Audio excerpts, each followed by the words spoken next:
her credit. She also worked on commissioned projects on public hospitals in West Bengal, contributing to a policy document of Government of West Bengal hospitals in West Bengal, contributing to a policy document of Government of West Bengal on hospital efficiency in West Bengal. She represented the Department of Health and Family Welfare, Government of West Bengal, at the 11th World Congress of the International Health Economics Association, University Bocconi, Milan, Italy, presenting findings from a major project on evolution of access to medicine and diagnostics in government hospitals in West Bengal. So I now request Dr. Bandopadhyay to chair this session. Madam, please.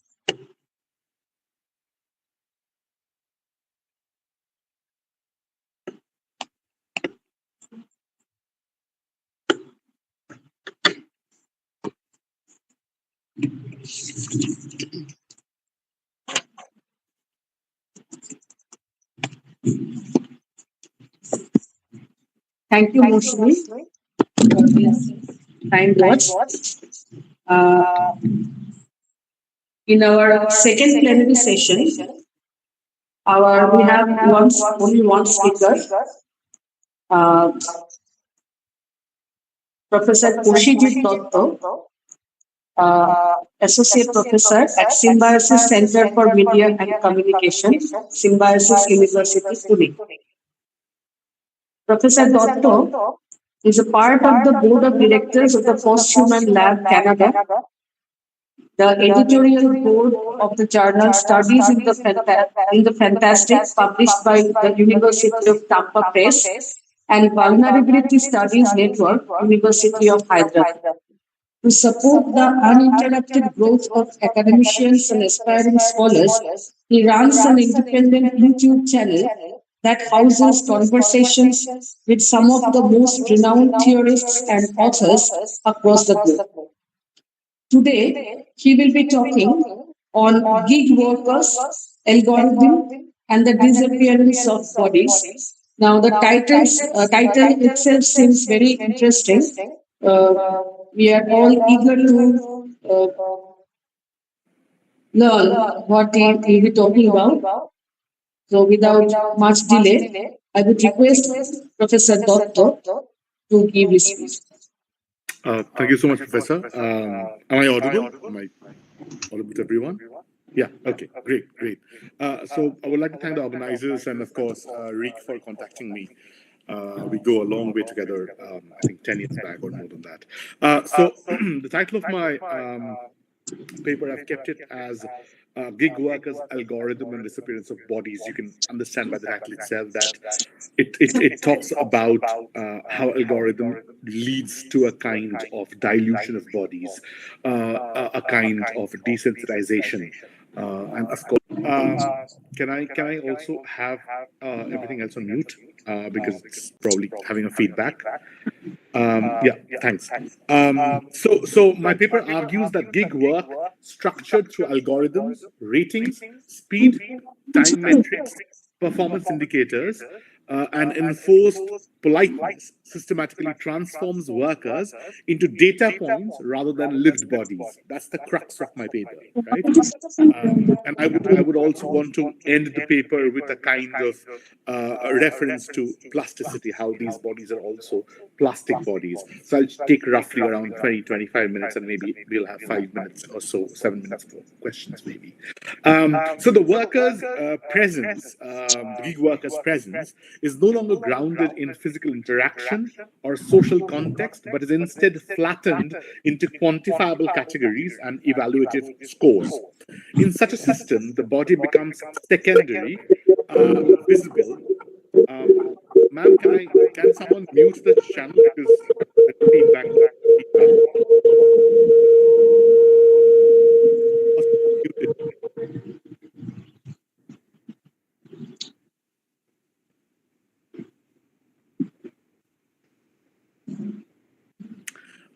Can someone mute the channel?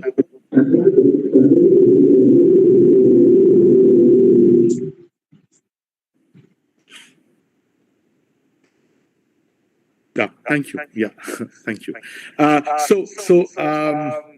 I'll be talking about the shift towards this remote and platform-based labor intensifies this disembodiment, right? So I'm talking about disembodiment of the gig workers.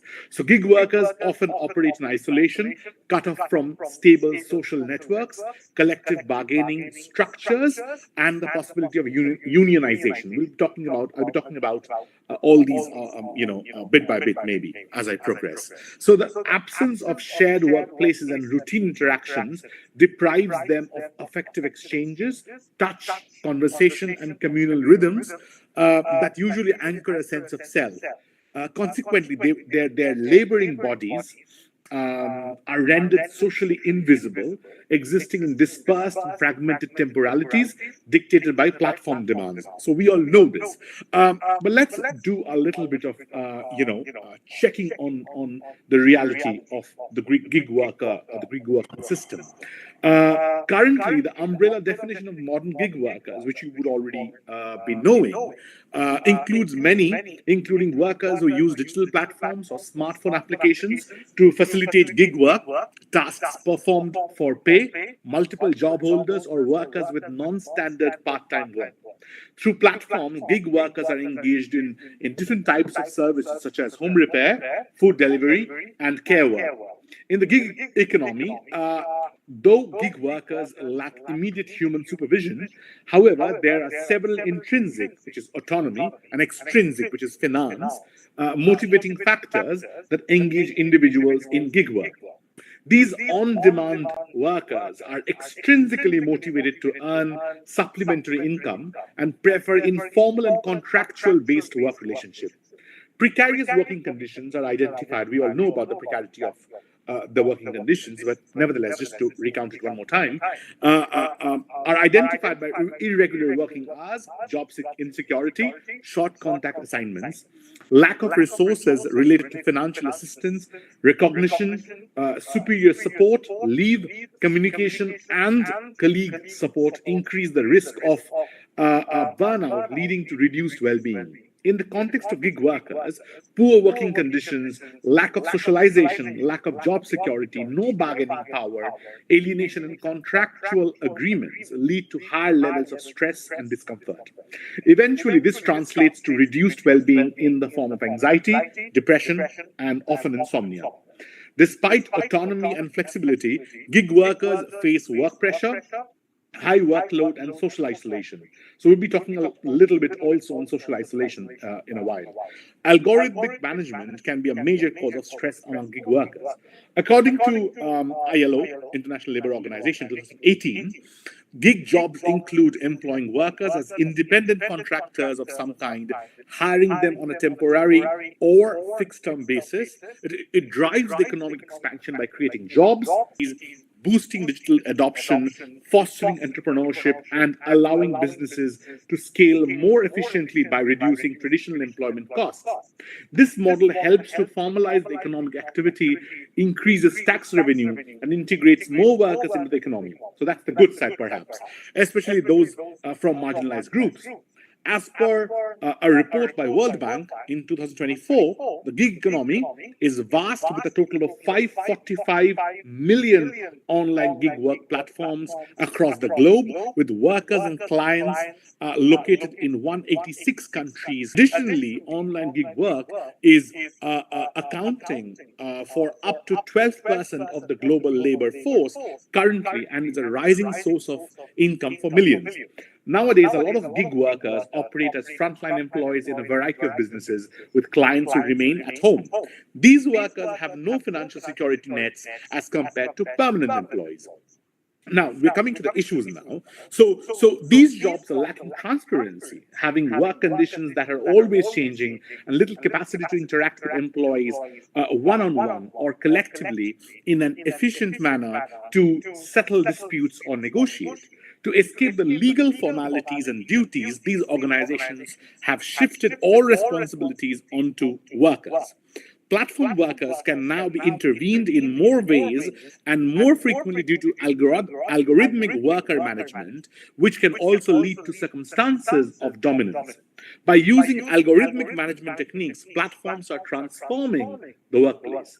Algorithms manage gig work by automatically assigning tasks to available workers based on factors like location, availability, performance rating, and other criteria, essentially acting as a virtual manager that controls aspects like task allocation, performance evaluation, and compensation, often with minimal human interaction, thus significantly impacting the work experience of gig workers on platforms like Uber or Urban Company. But now coming to the rating aspect, which is extremely scary. If you have ever watched the show Black Mirror, you would find this brilliant episode on eye-to-eye rating, where you interact with strangers and they rate you based on your behavior, based on your smile. It's a very dangerous, futuristic, dystopian episode. I think it's called Nosedive. If you can, do watch it. It's fantastic. Coming to gig work then. So on the platform, employees are not allowed to turn away orders or clients. This is because even one refusal will instantly lower their ratings, making it more difficult for them to secure future jobs. On papers, employees may be free to turn down a job offer or choose their work schedule, but these choices have a negative impact on their ratings that frequently in an ambiguous way, which leaves them without real control over the terms of their jobs. Platform ratings significantly impact gig workers by directly influencing their ability to access work opportunities, impacting their income potential, as a low rating can lead to fewer job offers, while a high rating can provide better visibility and access to higher paying gigs on the platform. Thus, platform businesses that assign performance ratings to employees exert a new kind of dominance of control over them. Disruptive technologies and the information age are impacting employment relations by potentially decreasing the stability and quality of traditional employer-employee relationships through factors like increased automation, that's a major point, of course, remote work, gig-based employment, and data-driven decision. Again, the second greater point, right? According to International Labour Organization, one more time, in 2021, gig workers in developing nations are especially susceptible to exploitation, since they all frequently face inadequate legal protections, long working hours, and low pay. Almost a third of app-based cab drivers work for over 14 hours a day, with more than 83% working more than 10 hours and working over 12 hours, right? So from riding for long hours with heavy bags on their backs, like Zomato and Swiggy workers, or even Urban Company, the gig workers still need to put in between 50 to 60 hours a week on average to earn basic wages. To complete the designated number of deliveries in assigned time, they work under immense pressure, drive recklessly, which may have an adverse effect on their health as well. Of course, it need not be said even that gig workers lack access to a suitable grievance redressal mechanism for real issues. Account managers and HR managers handle most of the informal conflict resolution or grievance redressal. Processing gig work employment and specialized information systems are not used. Now, coming to what also I have to say a little bit about the rating system and loneliness, which is often, loneliness is not something which we talk about, and I found this brilliant article.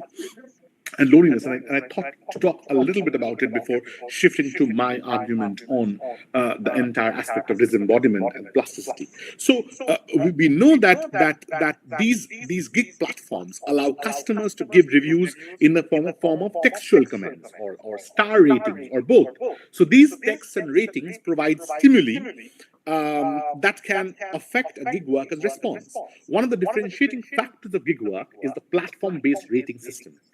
Another common element to gig platforms is the use of customer ratings system, where rating is equal to trust. If I rate you more, I trust you more. It's very weird in a way, because doing your job properly should not entail trusting someone. But it's a little weird because it's a little personal now, right?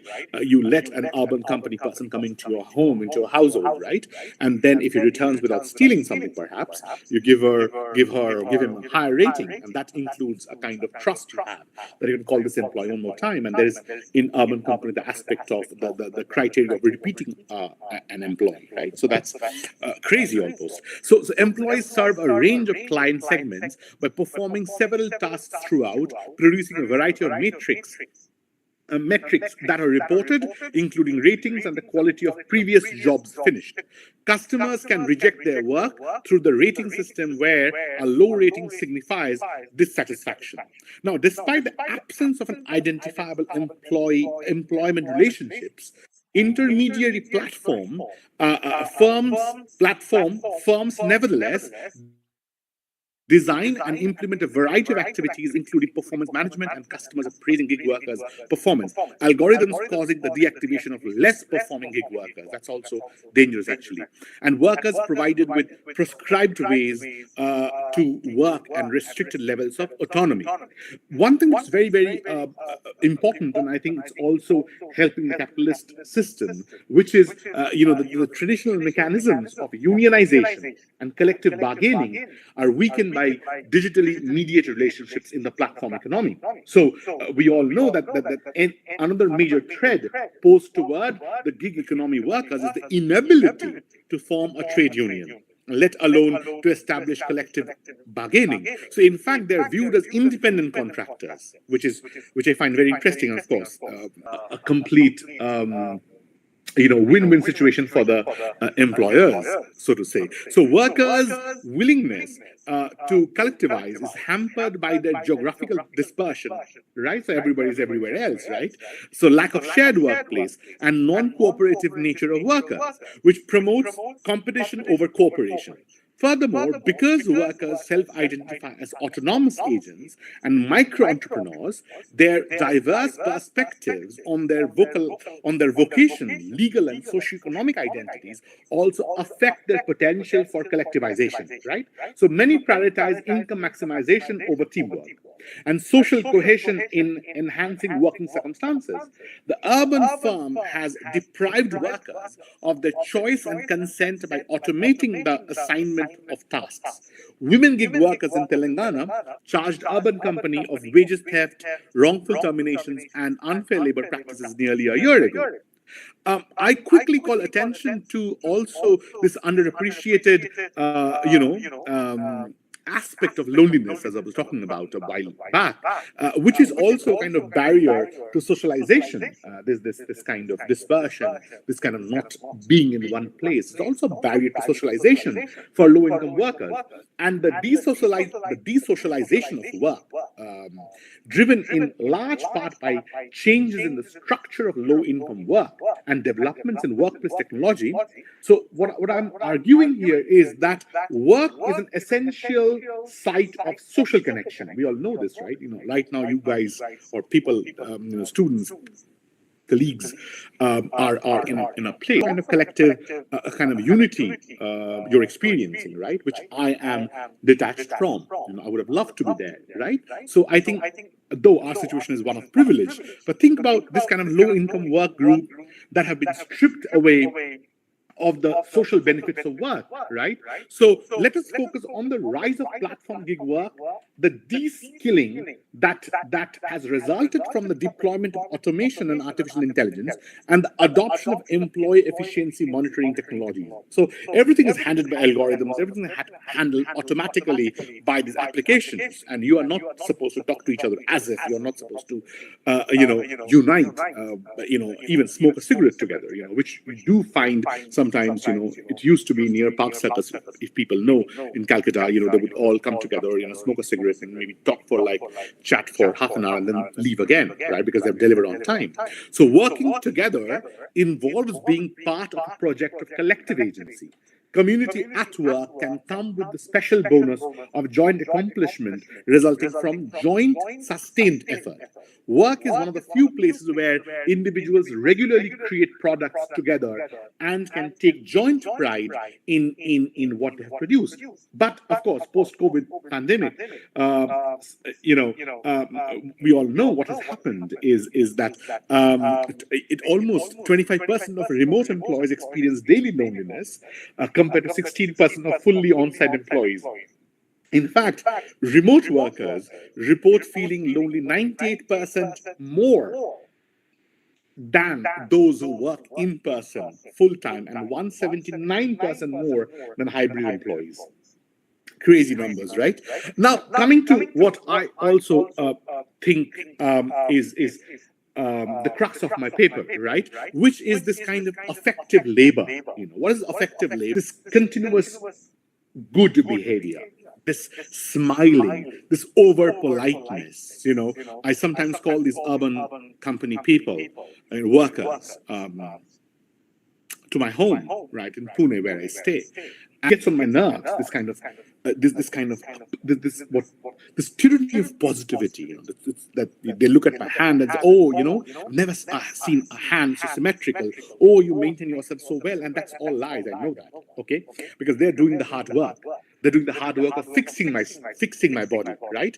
Or whatever they're doing, maybe a haircut. Oh, the quality of your hair. I know that's all lies, but they have to maintain that, because before leaving, they tell me, sir, don't forget the rating. Please give me 5 stars, or hope to see you literally a month from now. So next month, the same date, I'll be expecting your call. Right? That you will choose me one more time over others. Positivity, which is also part of this kind of lateral surveillance system, right? It's that I am part of the system, almost like an app, which is continuously thinking, oh, is his behavior all right? Is his dress all right? Is he talking too much? If he's talking too less, is he dressed properly? Is he too polite? Is he not polite enough? Is he behaving right in front of me? Is he walking straight? Is he taking too much time? So everything is a kind of, we remember Foucault's panopticon, right? It's not just kind of a centralized surveillance system, but kind of decentralized system where everybody is constantly, watching the employees. It's like a social credit system that is happening. You leave and I rate. You leave and I rate. You come and I rate. I'm constantly rating you in my head.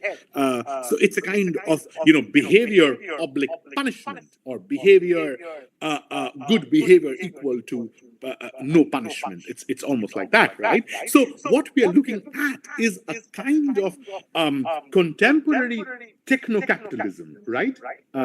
Which can be understood as a radical reconfiguration of embodiment, where the body is no longer a stable, bounded entity, but an endlessly modifiable interface calibrated to infrastructural demands. And of course, that affects all of us.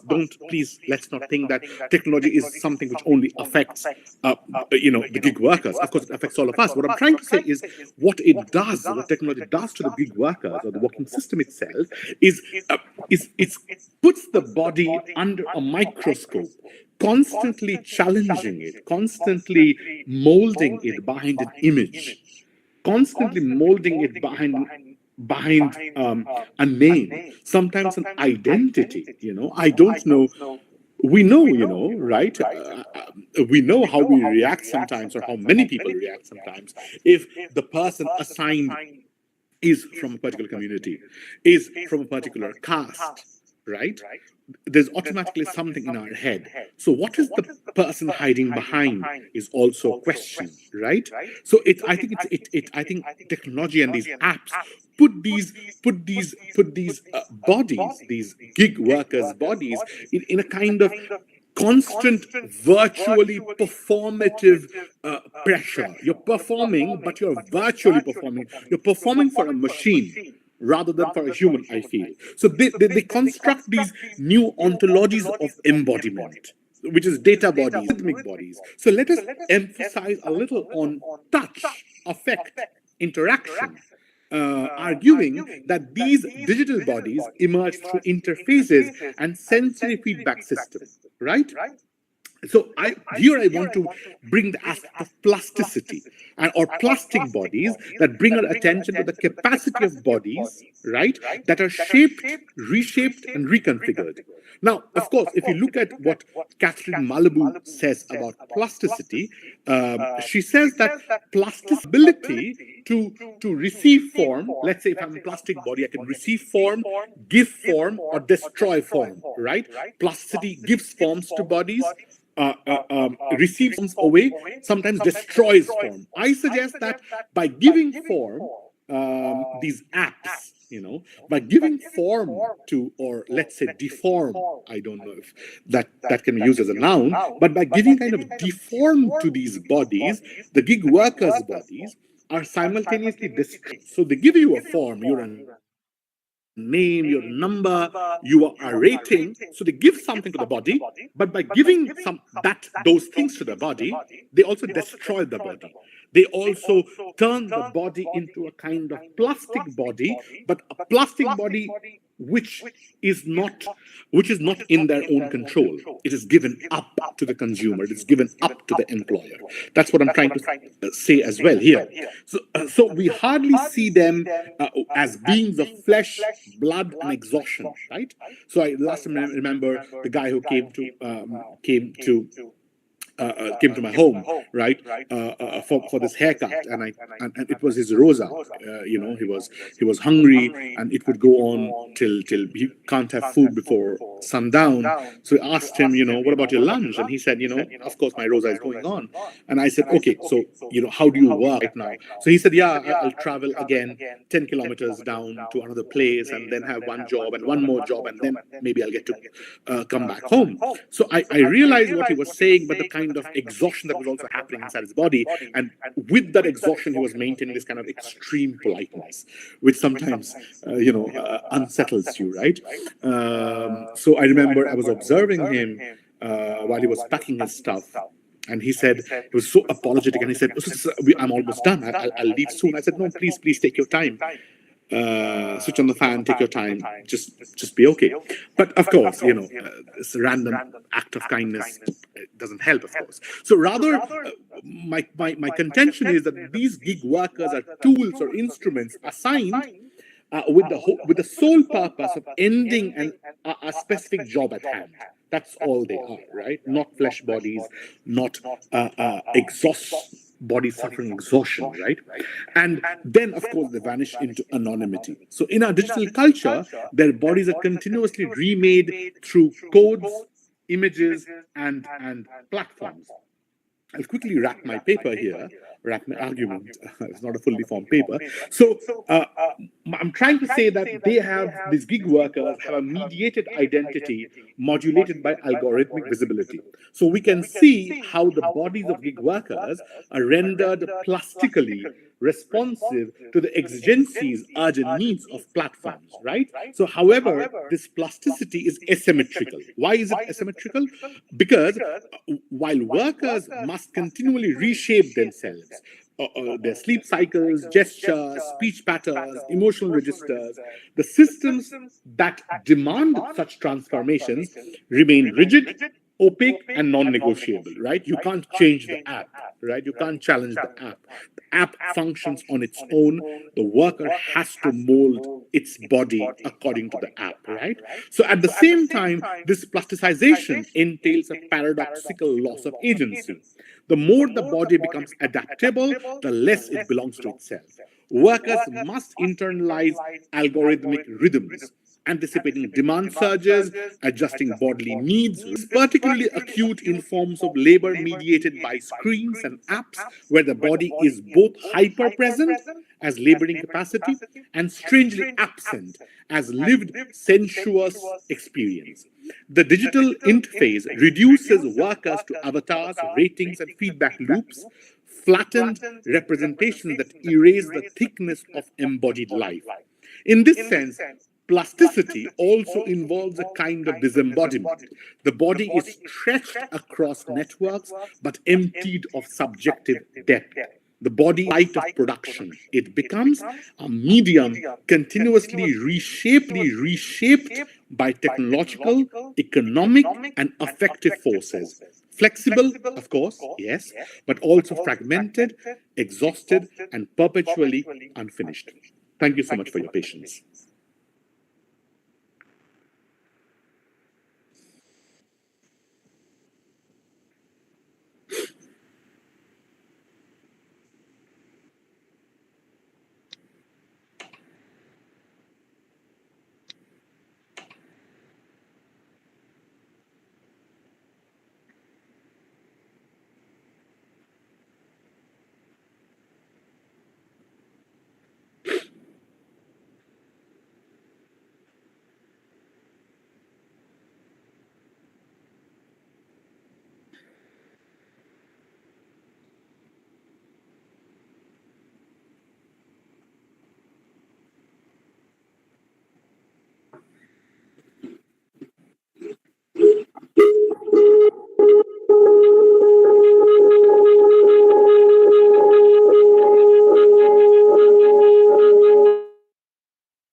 Thank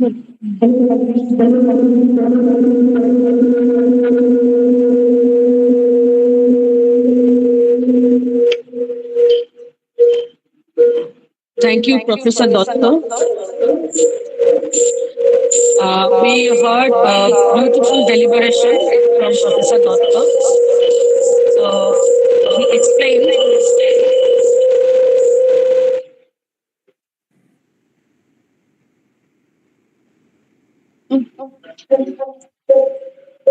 hello.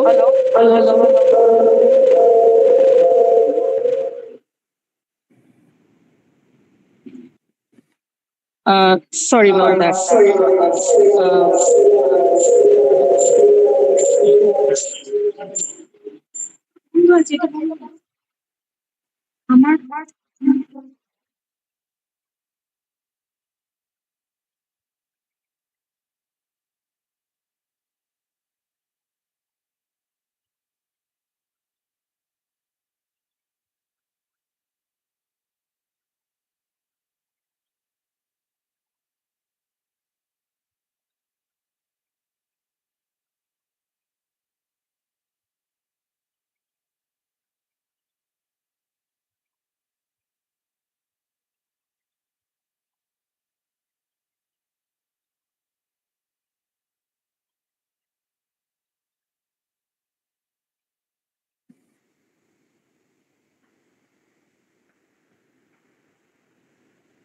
You're on mute. You're on mute.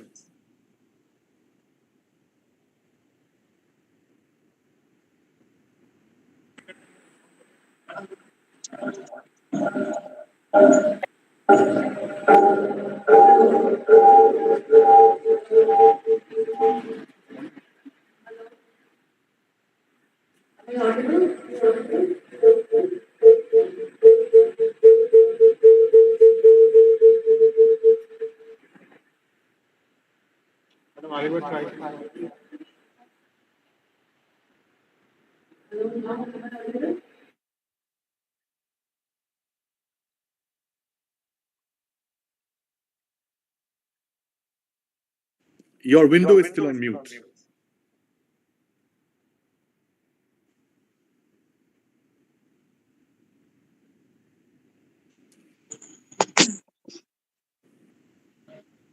Hello. Yes, Now am I audible?